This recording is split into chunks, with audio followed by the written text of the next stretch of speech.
I'm pleased for those who've attended. Obviously, we're a small but select group, and I hope some members of the public may join us.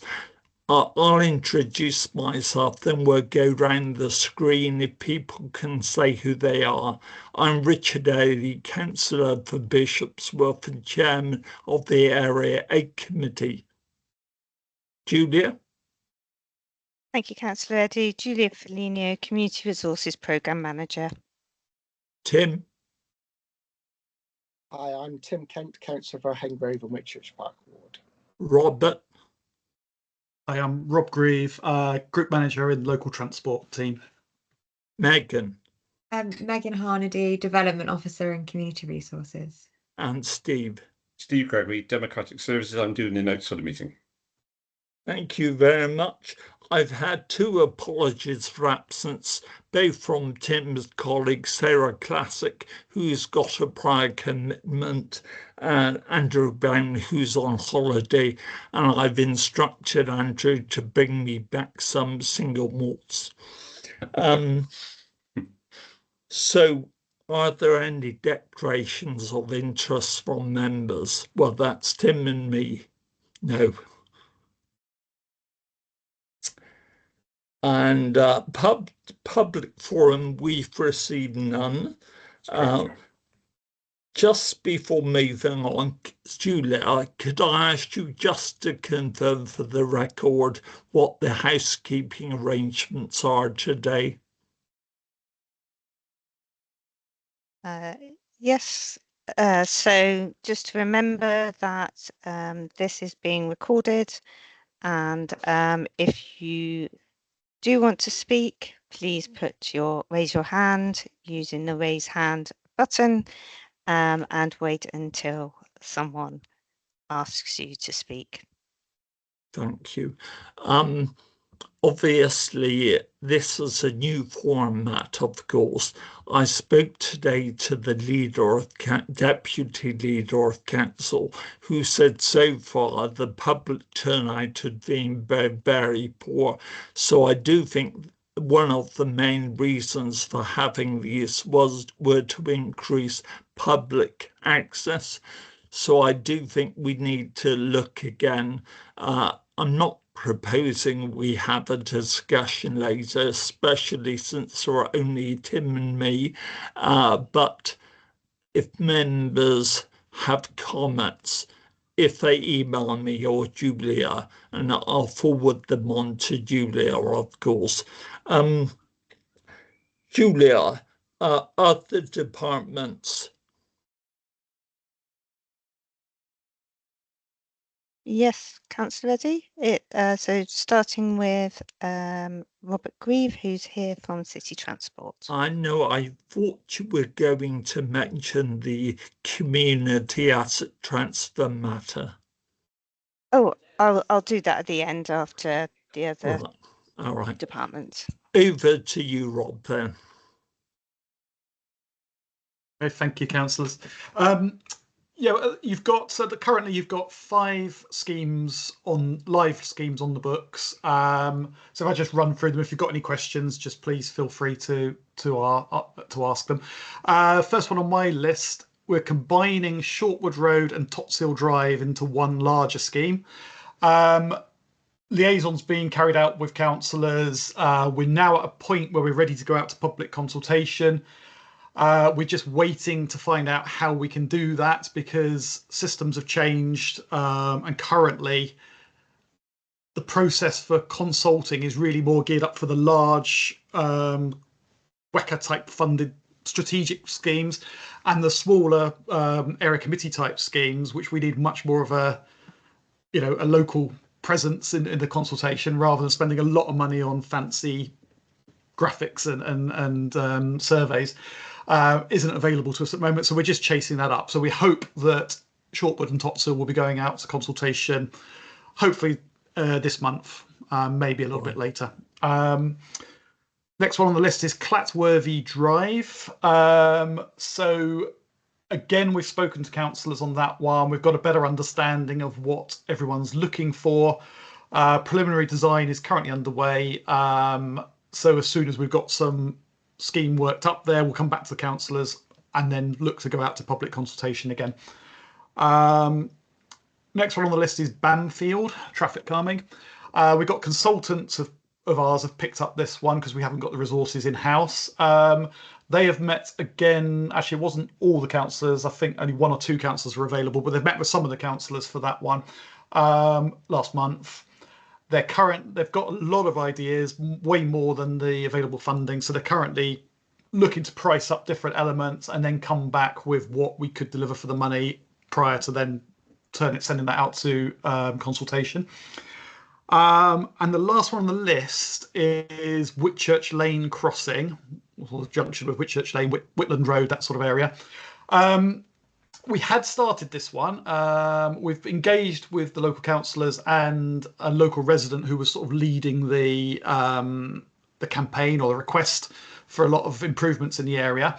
However, we've done a little bit of background research, and it appears that the area committee may not have ever formally decided to put this scheme forward, because on reading the minutes from, this was obviously when it was area committee 6, as was, back in the October 23 meeting, because you had some section 106 money that was due to expire. Jim Clifford advised just allocate it to the scheme, just to get it allocated. And then there were notes, and there was no available SIL funding at the time to then fund the rest needed for that scheme. So in the notes it says that 40k SIL match funding will be required when available to bring this project forwards. I don't believe there's any decisions being made today, and I'm not sure. You're suggesting it was an aspiration, but clearly no monies were committed. Well, some money was committed, but not enough to deliver the scheme. So effectively, the section 106 was allocated to make sure we didn't lose it, and the developer couldn't sort of say you've not allocated it, so therefore we want it back. But technically, I'm not convinced there's a formal decision to progress the scheme until that extra amount of money is allocated to it. As I say, we have been working on it in terms of feasibility and coming up with the ideas and stuff. But as you know, with Section 106 and SIL funding, we can't spend money, or we can't claim the money back we spent unless we deliver a scheme. So without the funding being committed, we don't know whether to continue spending money on that scheme, knowing that money's coming, or whether you've got either funding issues or you may have different priorities or something when you do make some decisions. So that's just to be noted that that's okay. Tim, these schemes are largely in your ward or abutting in Hartcliffe. Do you have questions? Thanks, Richard. Just one. So it sounds like there might be a slight delay with the consultation regarding the Shortwood Totsil scheme.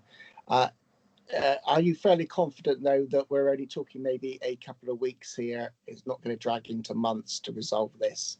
Yes. I have some residents who've asked me about timing, and I'd said mid to late October. I thought the public consultation would happen. I'm happy to go back and say that might be slightly delayed, but I just want to make sure I'm not going to set undue expectations. Yeah, I'm hoping that's still possible. That's certainly what we're trying to achieve. We're speaking to the corporate comms team and trying to find ways that we can get these smaller schemes onto the website, and because the way the website's set up, it's really just geared up for the big schemes. So we're trying to get them set up like a little microsite for the smaller schemes. We're hopeful that will be. We'll get an update on that soon, but I would hope October will still be a likely start date for that. Thank you very much. Rob, can you tell me, I know personnel capacity was an issue in your service for some time. Are you fully staffed now?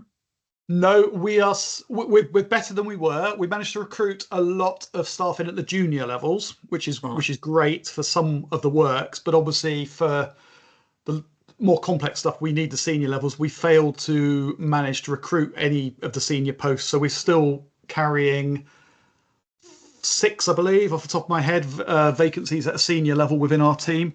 So that's putting us back up to about probably 70% capacity. So it's much better than it was, because we were at 50% for a long, long time. And speculating, but from an informed basis, I imagine that's pretty common for other local authorities. We can't compete forward private sector rates, of course. Absolutely. Obviously, to try and overcome some of that, which is why we've started to use some consultants, but obviously that's a bit more expensive, but at least it can get the work, keep the work moving. We're trying to keep as much internal as we can, but we've realised we've got just too many schemes across all the area committees, so we have started to use consultants for some of them. So generally, the bigger or the more complex schemes. Fine. Tim or Julia, do you have any questions? No? In that case, we're a bit ahead of schedule. Julia, can I suggest you actually read the update you have? Yes, no problem. Just find it. And I'm also very conscious, Rob's here, he's done his piece. Why don't we actually release him into the world? Thanks, Rob. Thank you very much. Any questions, as always, you can always contact us by email or by Teams anytime. Okay. Cheers. Nice to see you all. Bye. Bye-bye.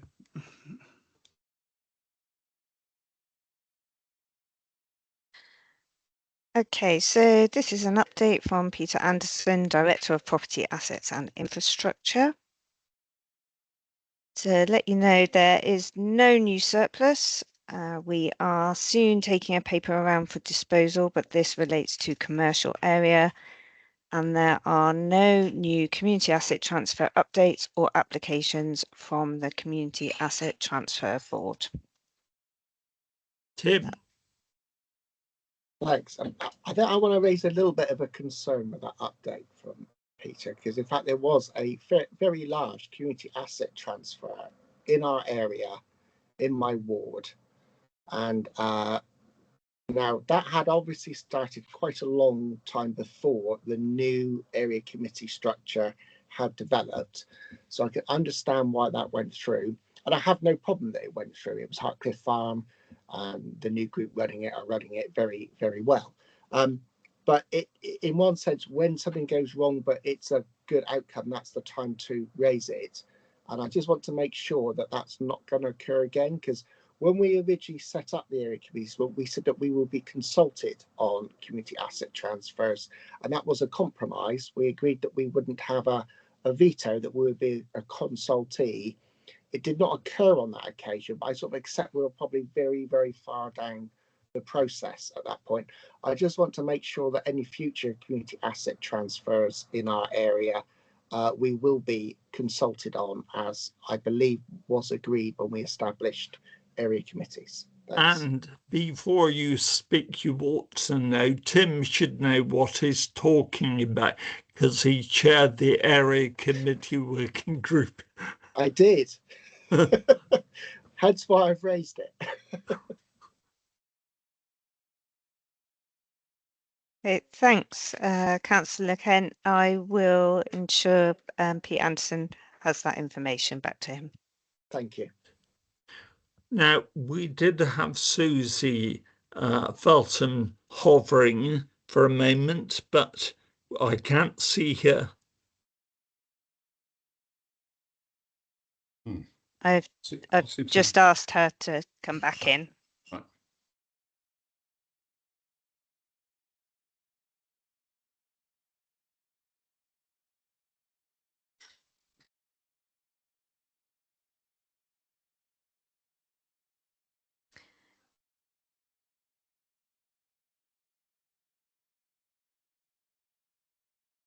Susie, welcome.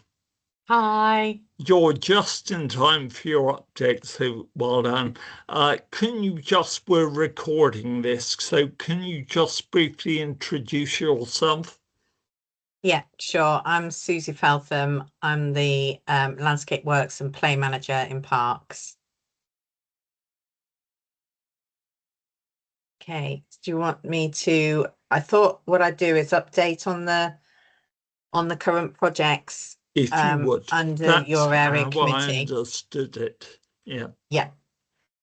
So there are 7 currently in area. Sorry if you can hear that. There's a helicopter going over. Yes, area committee 8. There is 7 projects currently undergoing in your area. I'll just run through them. It's just, I'll just update you on the update I sent through in August. So Hengrove Play Park, the water play area refurbishment is underway. The contract's on site as we speak. It's due to finish, I think, at the end of November. Right. Yeah. Have there been any complications encountered, Susie? There was a little bit to start with because the existing, what was the water play, don't know if you remember, there's a big rocks basically in the sand, and we were going to keep the biggest one and have that as have some of the water play going down that rock. So we're going to have water jets like coming over that rock, but so that was in the plan initially, but just before they started on site, the contractors didn't want to take responsibility for that element of it, so they took it out basically. So it was literally just before they were about to start on site, so we've had to it's delayed the start, but hopefully it's not going to delay the end. They're going to pick up speed with that, and also we've had to look at what to go in its place, whether it's more rubber surfacing, how much of the contingency that's going to take, because it's we have got a large contingency, and that's contingency item. So yeah, otherwise it's going fine. Right. Yeah, and they're a good contractor. They know what they're doing, and the project manager from my side is doing a good job of overseeing it. Yeah. Okay. The accessible play element of the funding. So that was it was initially 200,000, but we took 75 to put it in the water play to big up the water play. Well, it just needed the extra funding. So that the outline of that was drawn up along with the water play, but we're waiting until that's completed before we kind of run that, and it's for the accessible to boost the accessible play within the Hengrove play area. So so that'll be following on. I've got summer to 2026 for that to be completed. So hoping that after this is finished in November, then Catherine can crack on with doing the second phase, we're calling it, and that'll be finished for the next season, the summer. Yeah, next year.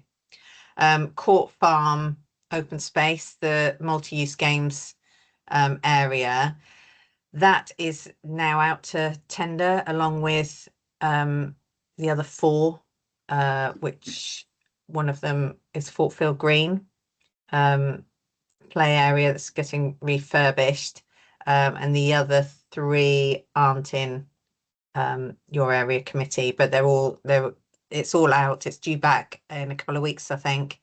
And can I ask, I mean, talking to some other officers, particularly in transport elsewhere, when we put tenders out, even to quite a few companies, they haven't expressed an interest. Is that an issue in your area or not really? It has been, yeah, it's been a big issue, and that's partly why we're doing it. We've done this project like this, is we're putting it out. It was slowing all our program down because we were putting, I mean, it happened with Hengrove. It went out. We did actually get 2 returns on that, but unfortunately the one that won the tender wasn't, they didn't want to go with them due to procurement procedures, found they were too much of a risk, unfortunately. So that had to go out twice. So that's what slowed the Hengrove bit down. So why we've done 5 is that we were putting out 1 play area at a time and finding that contractors weren't bidding for them. So yeah, so we've lumped them together. It's much more attractive for a contractor, economies of scale.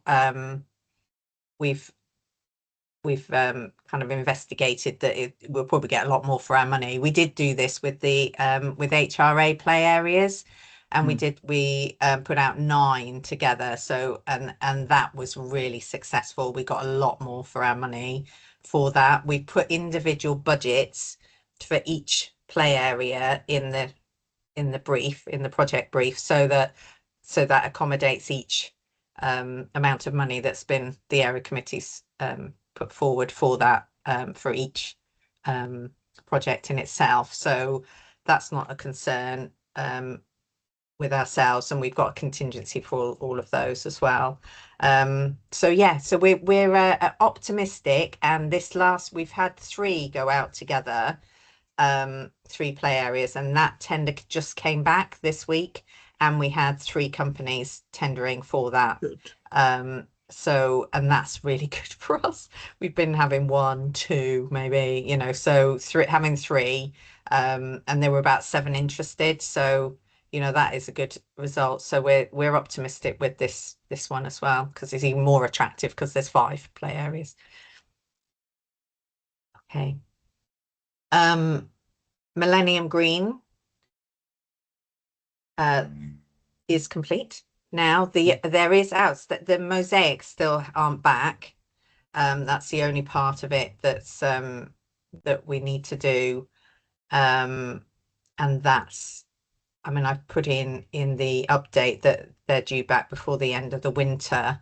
Yeah, so they'll be put in this winter, basically. I assume by winter you mean the climatic winter, so the end of February, early March. Yeah, I mean, I'm hoping that they're going, because where we're planning to put them is as you come in through the gates, we're going to put a mound up the soil so that the mowers wouldn't just mow over or they'd overgrow, so you can actually see the mosaics. So they're on like a little bank in front of you, you know, when you go in through the main gate, and there's that bit of grass in front of you, and there's community garden on your right. It was going to go in that kind of area on a little mound, but it's just a matter of getting some soil to put there. I think they might have put some soil there when they were doing the garden anyway, in preparation for this.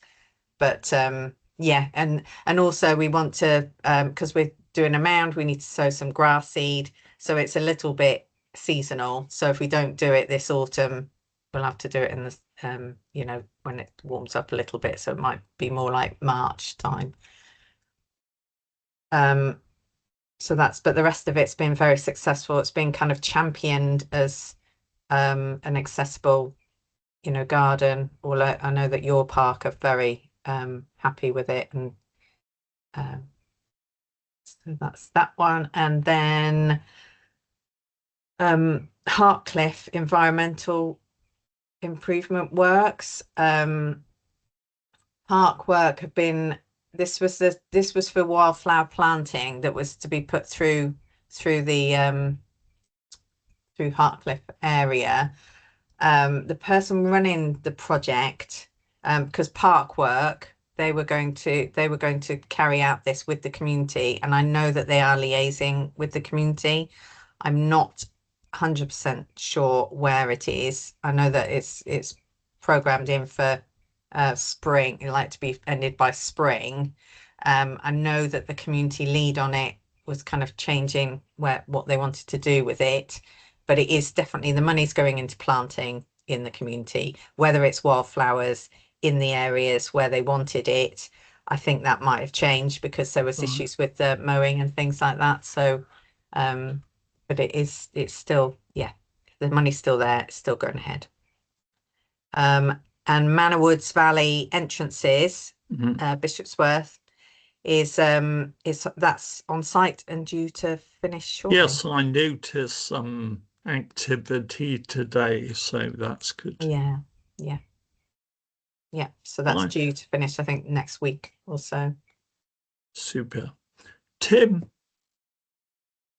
Thanks, Chair. Firstly, thanks for that really in-depth report back, which I know 90% was my ward. So we appreciate that. This is partly our fault because we're always ambitious to get things done. But Fortfield Green, we'd heavily advertised as getting on with, and now we're a good 18 months behind what had been our hopeful date that would be in. Can I just sort of push that if we could avoid any more slippage, that would be greatly appreciated. I know now that we probably are looking at the earliest the new year for works to start. At what point will we be able to get some diagrams of what's proposed? Is that when the tender process is complete? Yeah.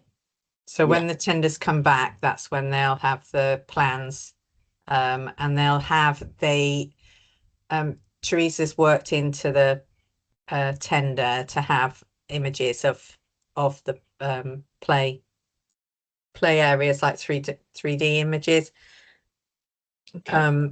being produced so that they can be shown around. That'd be great, because that would also help, I think, show to local people that it is on its way. So that will help a great deal. There was one other actual park thing in our ward you didn't give us an update on, and that was the new seating in Whitchurch Green, which I know they tried to put in place about a month ago, but they bolted into existing tarmac, and I believe the tarmac crumbled. It's probably Richard Fletcher more than Susie, isn't it? Good point. Yes, I think it's not still. Yeah. I think it's not still that. I will raise that with Richard then. It was just sort of like, how's he progressing with getting our benches in? But that's fine. Anyway, thank you for that update. We appreciate it. Thank you very much, Susie. Very Not a helpful, problem. as Tim said. As we did with the previous officer, you're welcome to enjoy part of your evening now. So thanks again. Thank you, Chair. There was another bit that I was going to update on. I don't know if Julia was just about to say, which was Richard Fletcher was supposed to be here as well. Right. However, he's been caught in traffic, so I said I would update his part, which is following up on benches. Then that's great. Sorry. Yeah. Get to ask you about the benches then. Yeah. I don't actually know about. I can find out about the benches for you, but it's not. I don't know why I don't know about it. I know that there was a picnic bench put in as part of the York Park, but that's separate from this. I know it is, but I can find out about that and update you on that, because I think I'd probably be able to find out possibly more easily than Richard in some ways. So I'll find out from the area managers. So yes, I'm just going to read out, Chair, what Richard has written in terms of his update, which is an update on the presentation he did in September for all the chairs, I think it was.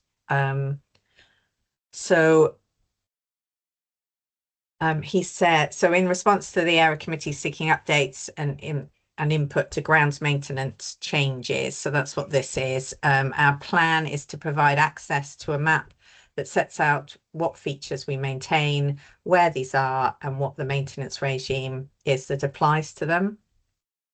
We are rolling out a modernised system of issuing grounds maintenance work to operational staff and giving them the ability to sign off completion of tasks live on site through a tablet. This has been rolled out in the south of the city, so in your wards. North is being rolled out now, and central and east is following on. The end product should be an ability to identify where the council is in terms of meeting its performance expectations on grounds maintenance. I'm not able to set out a date when this will be completed, as we have confidence it is working at a city-wide scale. Expect summer 2026. There are communication risks we have to deal with. Issuing the information cannot result in an uplift in inquiries from the public, as we will not be able to handle this with existing resources. Grounds maintenance performance is highly influential by weather conditions when the resources base is fixed, as it is. We also have fluctuations in resources, staff absence, and fluctuations in ad hoc work, such as fly tipping, that teams are asked to pick up. Although we generally meet our targets over the course of the year, and at any given time we may be ahead or behind our schedule. The main driver for change in terms of our grounds maintenance regimes is the need to manage 30% of the council's land for nature. This target stems from the Ecological Emergency Declaration and Action Plan. This will require changes to the management regime in sites across the city. We will target or propose change in sites that sit within the strategic local nature recovery network, as this will result in the best biodiversity outcomes. We are already implementing our Managing for Nature pilot project, funded by the Combined Authority, to a number of sites in the central, east and north areas. We have information about the project and our approach online. The shift to Managing for Nature will mean we update our grounds maintenance regimes and map data that you will have access to, so that it will all be online there. We will often consult with communities about change, but not in all cases. I will keep you informed of changes at the area committee meeting intervals set out. Fine. And then to support, just finally, support to help make decisions on allocation of devolved still as presented in September, we aim to provide map-based data on grounds maintenance as above, the condition of assets, starting with play assets, which we have that all already. The open space provision standards for different types of space, for example, play space, adopted in the parks green space strategy, and information on where we have invested in sites over the last 5 years. So with funds allocated by area committees and strategic SIL allocated by cabinet and committee, this will enable you to see where there have been gaps in investment and where the money's been spent. Fine. Tim, do you have any other queries to Susie or messages for Richard? Well, to hear that there will be an online map will be very, very useful, because I think that is a constant problem of not knowing which parts of parks are to be cut and which aren't, especially when we're dealing with public complaints. And then having some consultation on that would be useful. I have no problem at all with the 30% target of giving some of our parks land to nature. I think, again, making sure that we're being consulted as area committees would be very helpful, because sometimes not so suitable locations are chosen and more suitable locations have been left out. Possibly for good reasons. I mean, we don't always know the reasoning behind that, but having a say in that, I think, is important, because obviously we're the voice of our communities. But all of that sounds very useful. I mean, I very much have always thought these online meetings were the ones to do that through. So I think if we can make sure that maybe that our next online meeting like this, we perhaps have a access to a map, and we're able to go through that with Richard or someone from the Parks Department. That'd be very useful. Thank you. Okay. Fine. Thank you. Susie, I just got 2 messages for Richard. Both relate to pre-COVID days. back before COVID, the Friends of King's Head Park got sale for a new pathway, an extension to the Park Western pathway. Now, recently, in the last 6 months, the membrane of that has broken up, and that's given a lot of problems to the residents, particularly the elderly and infirm. I haven't had chance to raise it with Tom Penn. Could you, via Richard, pass it back, please? Yeah, I will. I'll pass that on. Second issue was, again, before COVID, we got self-funding for a new signage and also 2 interpretation boards in Crocs Bottom. And so far, I've heard nothing from Parks about that. So could you just chase that, please? I will chase it, but I do know that was in my time. Well, they're both these projects were in my time since I've been here. I'm sorry to hear about the King's Head Park path, and I will definitely pass that on. The signage at Crocs Bottom, I thought it had been done, so I will. I mean, I must admit, I was there. I was down there. It was. I'll Yeah. go with the next couple of days, but I mean, it was ages ago. So if you haven't seen it, yeah, then yeah, then I'll chase that up with my that's my right. team who delivered it, because and make sure that to find Right. out what happened and where Okay. they are, if they are. Thank you for your time, Susie. Have a good evening. Yeah, thank you, Chair. Thank you, Cheers. everyone. Bye. Ken, hello and welcome. Bearing in mind we're recorded, do you mind just quickly introducing yourself before giving an update, please? Yeah, so hi, I'm Ken Lawson, Head of Waste, Neighbourhood Enforcement and Street Scene. I've got actually a bit of a topical update for you. So what time of year is it? It's getting close to Halloween. So in previous years, I don't know if in some of your areas, but certainly the south of the city seems to have a bit of a disposition to create bonfires out of bulky items. So the last couple of years, I've tried to escalate it, but ended up doing a lot of work sort of as a service. But we're using the emergency task force, like Donna Liggins' team, and we've come up with a bit of a plan. So if I just show you, quickly show you on screen, where are bonfire locations. So you may recognise some of these locations, and here's some of the bonfires we've previously had to deal with. Now, it's a cross agency, so working with Richard Fletcher in Parks, there's police are involved and they're willing to show support, because what happens when Bristol Waste go to clear this, or Parks people, generally abuse is hurled at them for removing their bonfires.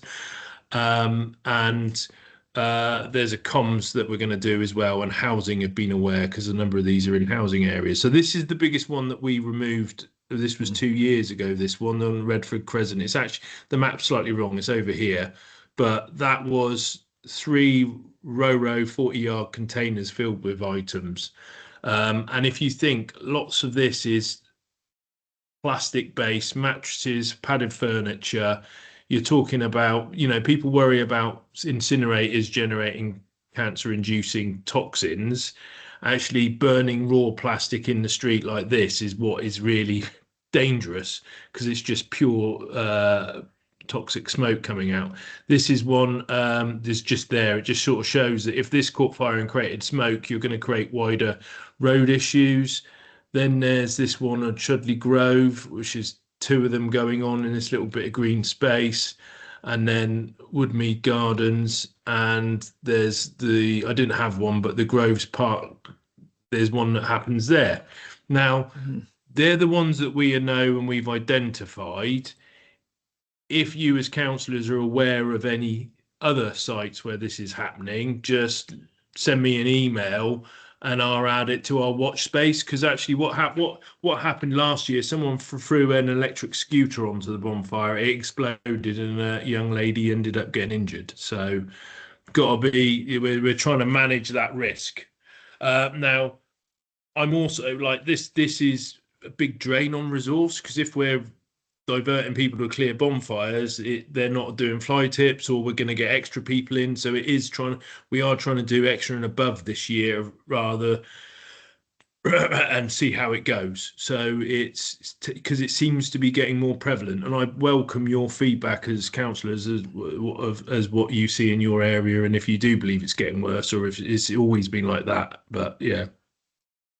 To be fair, Ken, I mean, the part of my old ward was including around Redford Crescent, so it's that sort of area where Yeah. it's no longer in my patch. Generally, it's been reasonably okay in Bishopsworth, but we do have problems sometimes. Well, it's not private land because it's public land, like in Headley Lane Park and that sort of area. Okay, Headley Lane Park. Okay, all right, no problem. Well, if you I suppose don't have an update now, but if you come across anything, just escalate it to me, and I'll get it added to the watching Will brief. do that, certain. Tim, do you have any points? Well, on this specifically, last year we did have a bonfire on the green open space, which is behind Shipham Close and Withypool Gardens. It was reported to housing, but nothing happened. Okay, all right. Well, that's okay, right. Well, yeah, okay. I don't know if there will be another one this year. I don't know if that's a regular affair or if it was a one-off, but I did report one last year.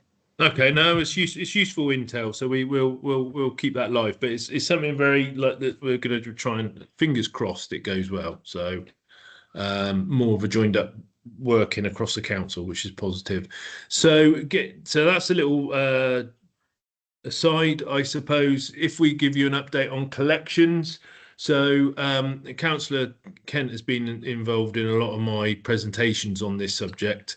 And unfortunately, up until the last 2 weeks, we've had a nice steady trajectory of a reduction in the number of drop roads, which is a systematic issue where lots of people have been missed, and we've also seen a reduction in the number of missed collections. In the last 2 weeks, we've seen the combination of two things sort of working against us, which is we've got vehicle breakdown issues with refuse collection trucks, which have the compaction back ends and the metal on metal wears.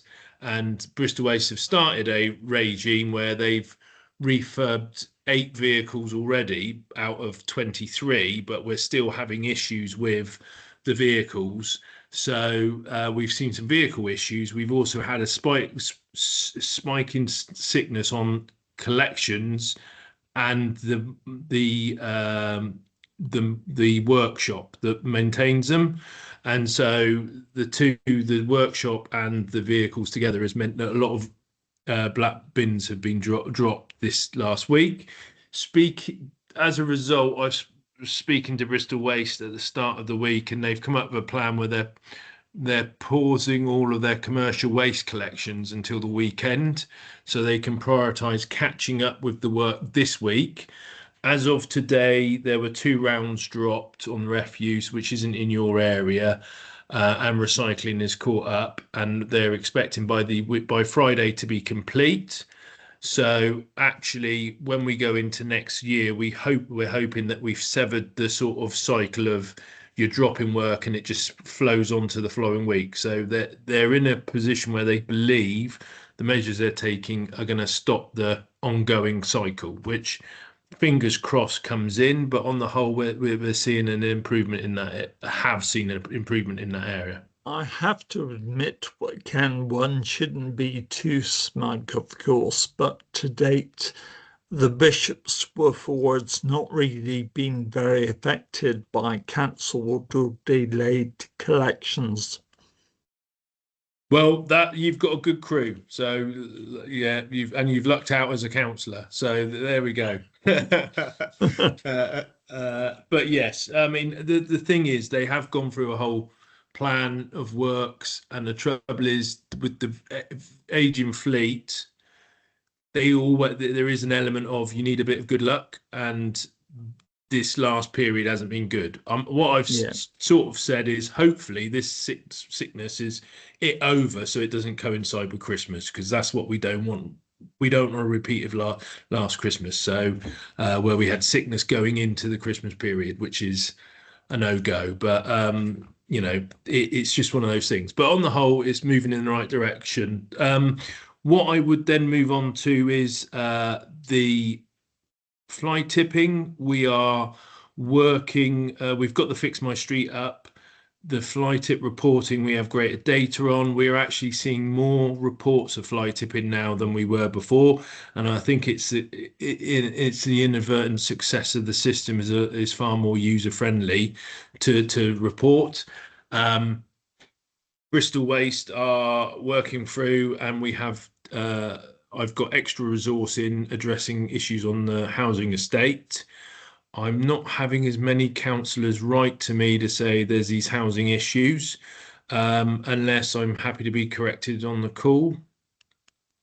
There's a no issue, so that's positive. God, this is good. This is going well today. And then on the enforcement side of things,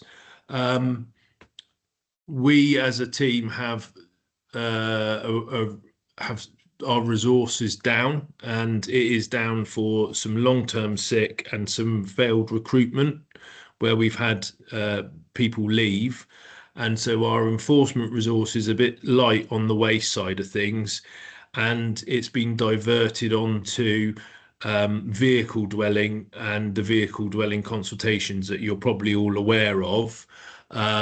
If there are any enforcement issues, we are sort of trying to triage them on an impact at the moment, but we've undertaken recruitment and hoping to have some new posts in over the next 2 months, because we've appointed and they've got some notice period, so hoping to bolster the team. I suspect Councillor Cat's about to burst your bubble, Ken.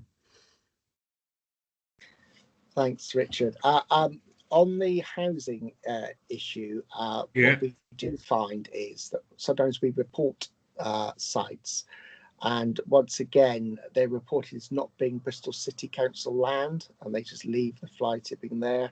What I will do, Ken, is I will separately email you some of these occasions that have happened in the last sort of 6 weeks. It causes a substantial amount of frustration, us as councillors, but also as residents, when it is clearly council land. Often it's housing land. So I suspect, and I know of one case where in fact Bristol Waste turned up with the vehicle to remove it, and within an hour it had been reported as not council land, and the items are still there. And of course it actually means that it just adds to the cost for Bristol Waste and the authority when that sort of thing happens. So the Fix My Street is created greater data, so we can challenge, and we're seeing, whereas before Bristol Waste owned the data because the reports went through to Alloy and then we had to ask Bristol Waste for the data, we can see it now. So with something like that, if you can give me the case number or the location, we can look into that, because that is the wrong approach. If a crew has gone out and they are there, they should clear it. They shouldn't not clear it because it's on the land. Like the time to get there is more than the time picking it up. Unless it was like one of those bonfires I showed you, and then I might go, okay, yeah, there might be a reason, but if it's a couple of items, they should just put it in the back of the wagon and get on with it. And it's good learning, because we need that feedback to challenge Bristol Waste.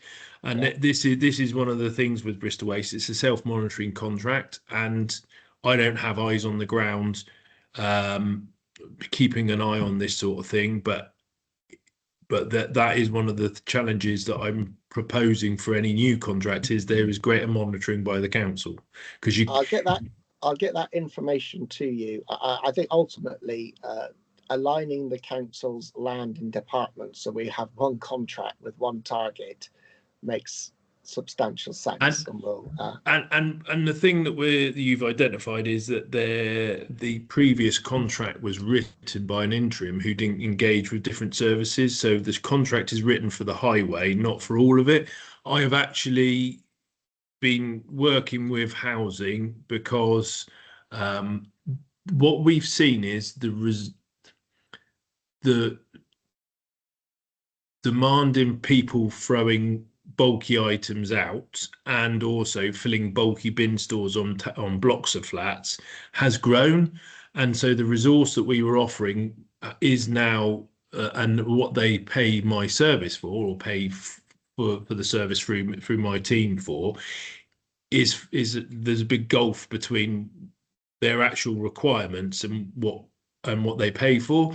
So I'm having those discussions with housing because they need to rebalance, and also it's a little bit of housing need to take some ownership, because, for example, it wasn't in your area, we have one housing block of flats have 100 barrels of a substance fly tipped in it.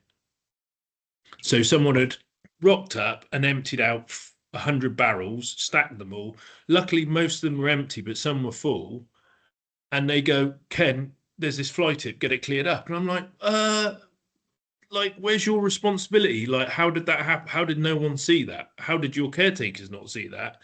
Like, there needs to be some management of the site and some ownership, and that is a thing that we're trying to move forward. And actually we're going to put on housing a bit of a polluter pays approach, where we're saying service will be baseline, and any tonnage that you generate is you pay per ton we get rid of.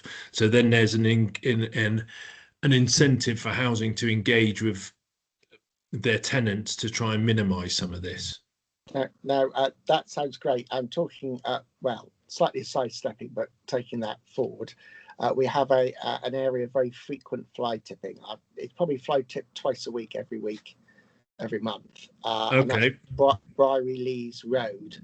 It's the open space. On many occasions, I think we've asked for CCTV or something similar to be put up, and I do think, given the amount of fly tipping, that and it's quite a small specific area that gets hit in this open space, some CCTV would potentially help us catch the culprits, because it is unbelievably frequent. I have a resident who probably emails us a couple of times a week. I mean, they do report it and it does get removed, and probably it is cleared for about a day and then it's fly tipped again. So it's not a complaint. You guys are removing stuff fast. Unfortunately, it's become a sort of a target zone for frequent fly tippers. Okay, yeah. Is that Briery? No, sorry, no, I've got the wrong place. I was trying to look it up. It's called Briery Lees. It's a road that runs between Fortfield and Bamfield. I'll happily email you about it. I may have done in the past. Yeah, I think it does ring a bell. It does ring a bell. Okay, I'll have a look at that, Tim. And we've got, as a service, Kurt James has been very successful at getting CCTV cameras. So I think we've bought about 7 or 8 in the last 2 years. But we've also got trail cams, which are easier for us to deploy. And as long as we are like with everything, it's not GDPR, but we have to be very cognizant that we're not taking images of people going about their daily basis. So therefore the location of any camera has to focus on the suspected act and not take into consideration stuff in the background. So we can certainly look at it and see how we can do that. And with the trail cams, that gives us the ability to capture things in a smaller space and not have to wait. Because every time we put a CCTV camera up, the cost of putting it on the stalk and on a lamppost or somewhere is about nearly £1,000. So owning the cameras is like, it's like the tip of the iceberg. A lot of it is in the maintenance, the moving, and also the monitoring. But we can certainly look at that and hopefully get something, because we do want to make more noise. The team are always very frustrated that South Gloss get lots of publicity and we don't, even though we do some good stuff. So we're aiming to create more noise on this sort of thing. So okay, I'll take that as a personal challenge, Tim, to see if I can get the team to catch someone on Briery Lees Road, or at least attempt to. Thank you very much. Close. Ken, just one other issue. It's probably not within your remit, but just for information, I'm a happy bunny. I live about 600 yards from the Hartcliffe Roadway Recycling Centre. I'm probably their most regular customer, but I've had some complaints about alleged noise early evenings from people in Bedminster Down, which I allege would be linked to the recycling centre. I've checked with them, and obviously they close and they're off-site by 5:30, so it's not them at all. So they're being blamed, but it's not their fault, of course. Yeah. I mean, the Hartcliffe Recycling Centre, our operation hours aren't that late, and everything's within permit, and it's very unlikely to be them. It's probably likely to be one of the industrial estates around there. Not, yeah. No, that's fine. So, Tim, are you happy? I'm happy. So, Ken, thank you very much. Sorry? So I was just saying thank you very much, Ken. Absolutely. Well, thanks, Ken. I do take care, and goodbye and enjoy the evening. No, thank you very much, both. And like I say, if you do spot any flight with Halloween coming up and bonfire night, please let me know if you see any more sites that I need to monitor. Cheers. All the best. If you're very lucky, Councillor Kent will email you in his vampire's uniform. All right, okay. Careful, cheers, we're being bye. recorded. No, All right, okay, cheers, bye. Bye. I'm very conscious we've only got 2 councillors out of a maximum 8. Obviously the best, of course, but there we are. I may be biased.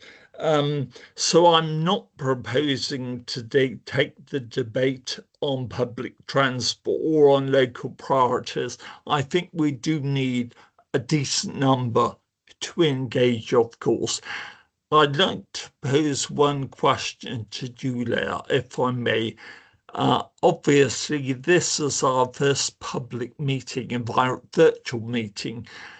Personally, I'm not too disappointed. It's the first time, but we need to do better next time to invite the public and get them engaging. Now, although people can join the link on the agenda, do you have facilities councillors can email you either constituents or local groups' email addresses? Do we have a database we could use and store that information? Thanks, Councillor Eddie. I think because we're partway through the process this year, it was a bit rushed, but we're definitely wanting to promote it out going forward, and hopefully we're going to have the year of dates in the calendar as well, so we can do a big push out to communities with all the meeting dates so that people can engage in these meetings. Fine. Well, I'm sure Tim and the other councillors would like it to be as inclusive as possible, so that should be the challenge for all of us, of course. Right. With that, can I thank you all for engaging with us and formally draw a meeting to the end? I trust you enjoyed the rest of the evening.